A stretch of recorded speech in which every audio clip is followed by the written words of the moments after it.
Okay. Hi, everyone. This is Joanna, director, writer, producer of Following Directions. And I am here today with Miss Monique Johnson. Hi, Monique. Hi. Would you mind introducing yourself? Yes, my name is Monique Johnson. I am a native Atlantean, born and raised in Southwest Atlanta. I'm a product of Atlanta Public Schools, so yay me. I am a graduate of the Morris Brown College in Atlanta as well. I attended two other colleges, but I did receive my bachelor's from Morris Brown. We're on the comeback. I have been a special ed teacher, or was a special ed teacher for 20 years. I took early retirement back in May 2024. Prior to that, I've always been working with kids. I've worked with the court system up in Maryland. I've done all types of jobs from legal assistant to working in mortgage companies, security, retail, and I pretty much have always been an advocate for children. And since I'm retired, I do sub and just work part time in retail and take care of my fur baby Bella. Your fur babies. My Just one? just one, yes, You just just have one one, fur baby? just one. She's it's almost like 10. She'll come up here looking for me if I'm not back downstairs in a few minutes. Oh, wow. Okay. Well, let's not have her come looking for you. So, so tell me, what did you think about the film? It was very eye opening. Um because and it tugged at my heart a whole lot.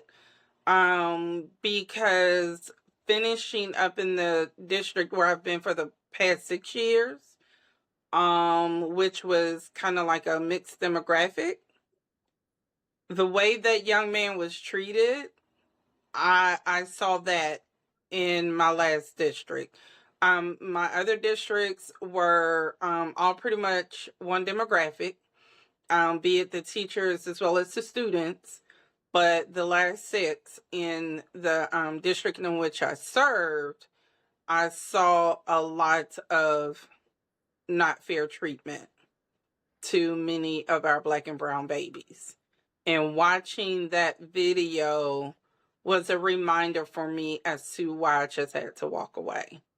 Amongst other things, but I was, yeah, it bothered me. It bothered me.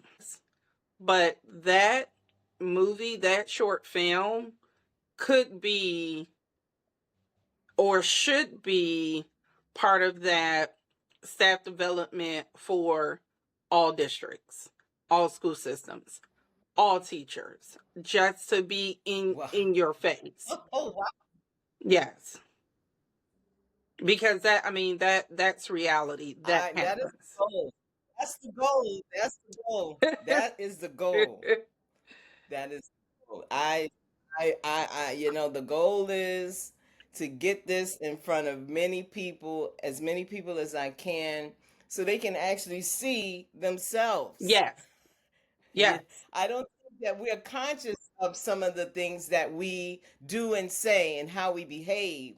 And I absolutely. think it will motivate a lot of people to change their behavior. But Hmm. some people will just say, you know, will refuse to see it. Hmm. There's always people who refuse to see it and that are resistant. Yes, But um, from your lips to God's ears, because that is the goal, to get it in front of as many people as I possibly can. yes. So I had a question for you. Mm, Um, the child in the film was not he was not a special ed student, mm-mm. but due to the fact that the school did not really know what to do with him. Correct. Basically, they didn't have what to do with him. They didn't really have anything in place for him. Hmm. They placed him in special education. And my question for you is, how does misplacing a student this way harm them in the long run? With those students being misplaced in those special ed settings, especially the smaller settings, it will keep them from getting the information that they need that meets them at their level. Much often in some of those sped classes, the information is a bit watered down and it's not really keeping that student at a pace where they need to be. And with that, that would, pretty much make that student just fall below the bar as to what they're really capable of. And then it'll start to play on their psyche as well. They'll feel like something's wrong with them. They can't, they're not good enough, so on and so forth, as opposed to being in classes that actually challenges them and meet them where they are. What role should educators play when facing and they observe bias, blatant bias? What role should an educator play when they see that? You see something, say something, period. I mean, because how else will administrators know? How in order for them to address something with that other educator, see something, say something.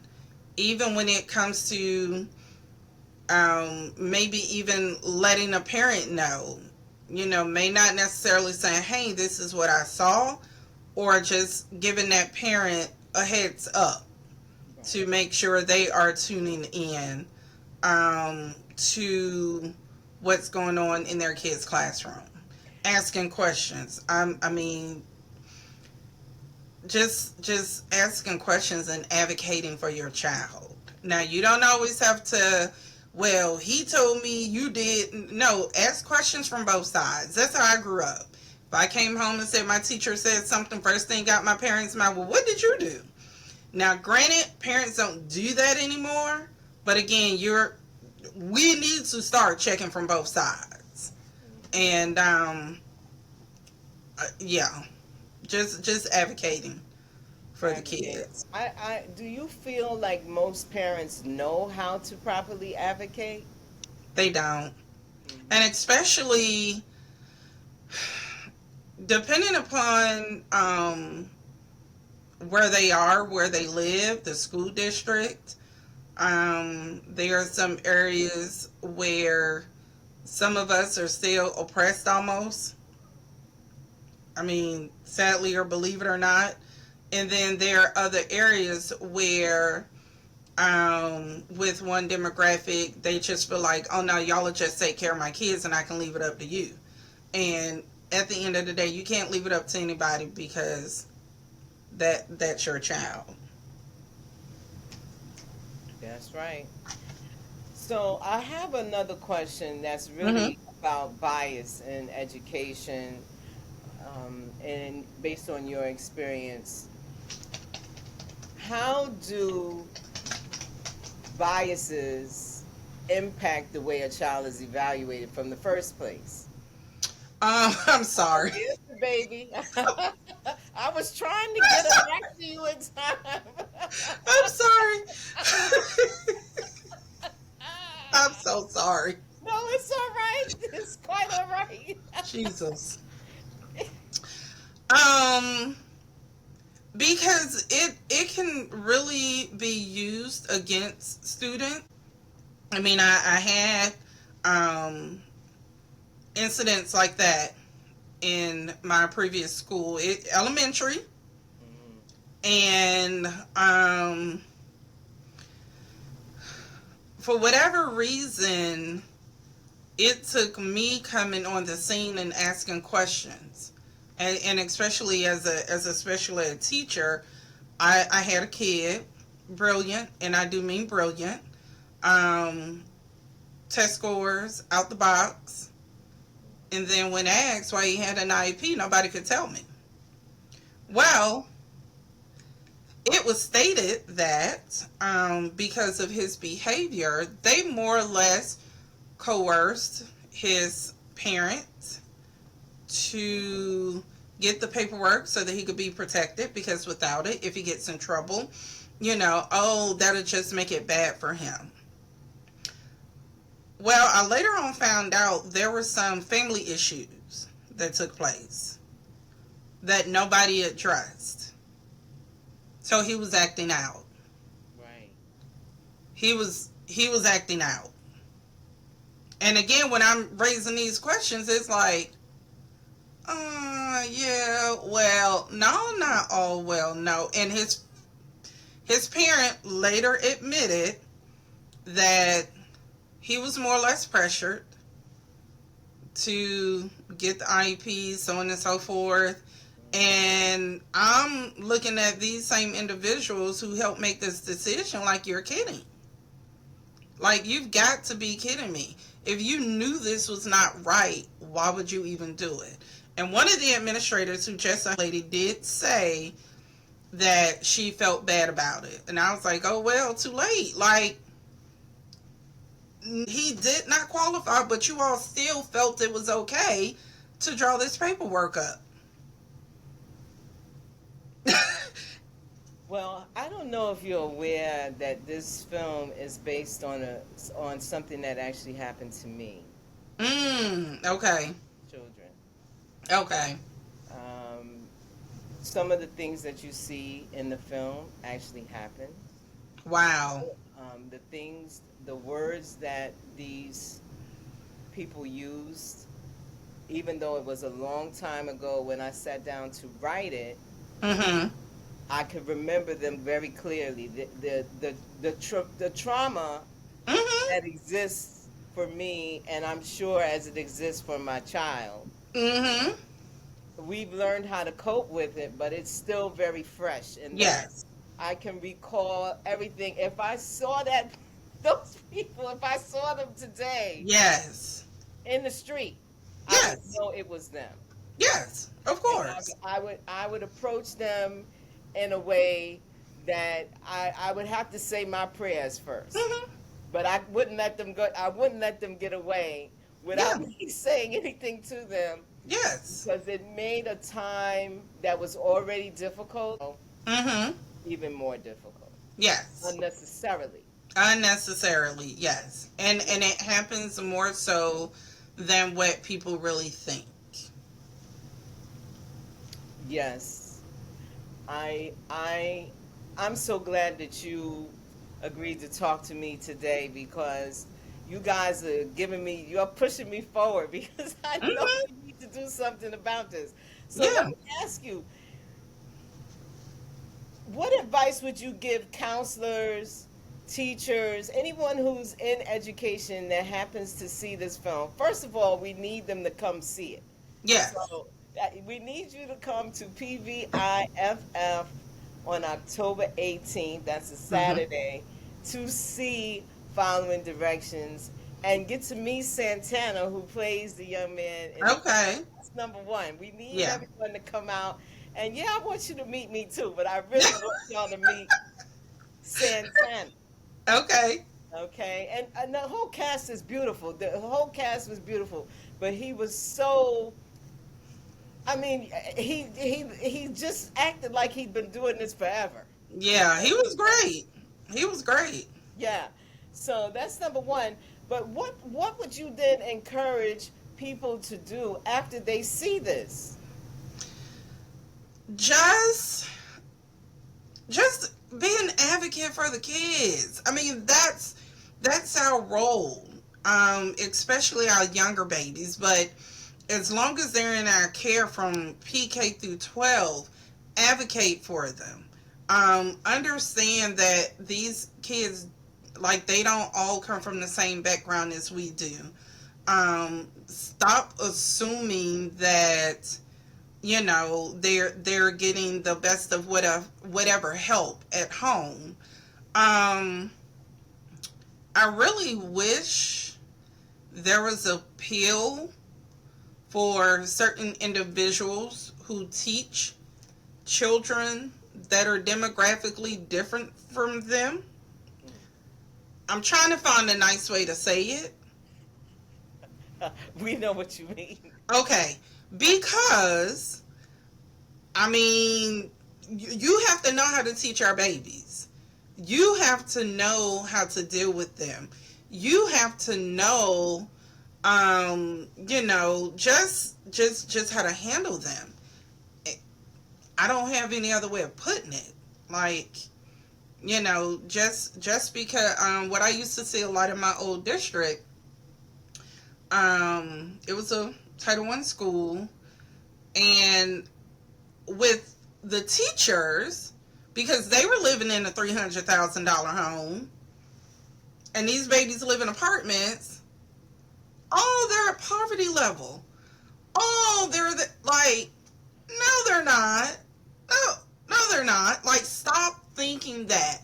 Stop thinking that all of our minority babies don't have anything. Stop thinking they don't come from two-parent households, because majority of our kids had two-parent households. And I found myself having to correct many of them a lot of times.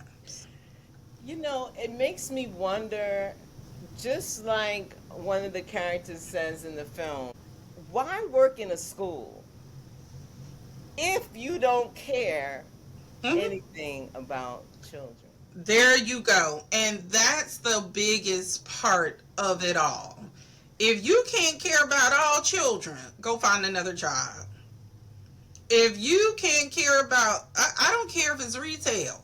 If you don't want to speak to all people walking through your door, get ready to buy something, go find another job. Go sit behind a computer, or what?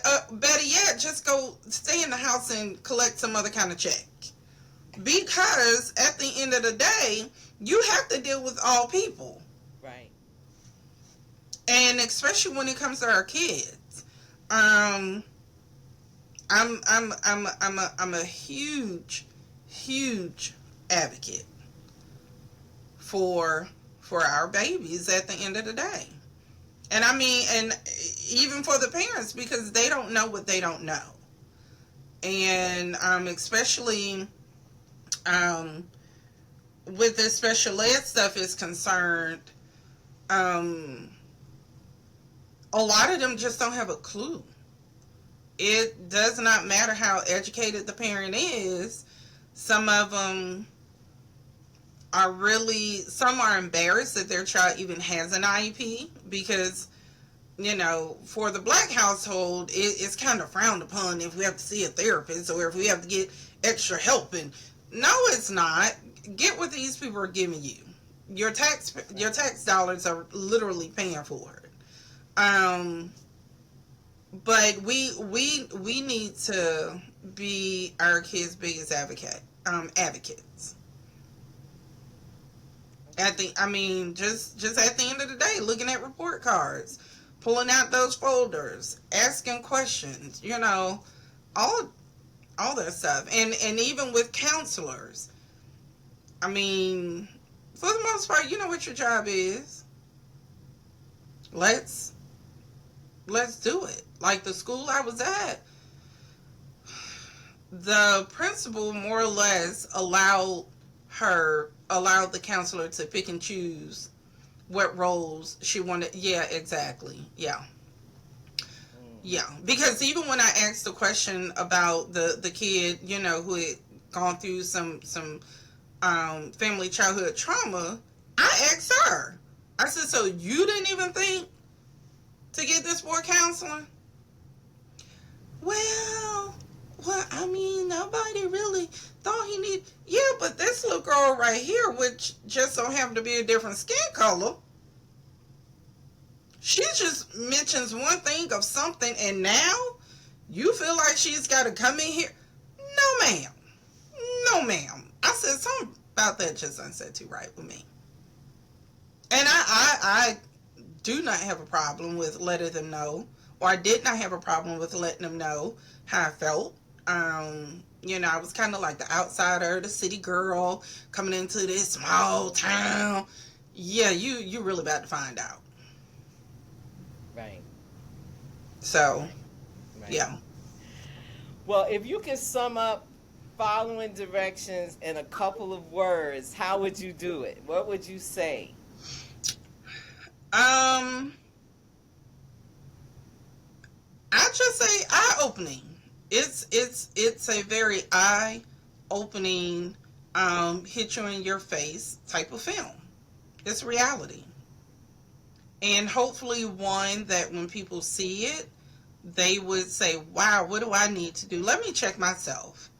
Um, in order to turn things around, because it's very much doable. It's very much doable, and even with some parents, if they um see what role that they could play in their child's education, how much further their child can get, even as each educator watching, dang, if I see something, I need to say something. Administrators, county office people, district people. We're not going to talk about the federal level right now. That's a whole nother.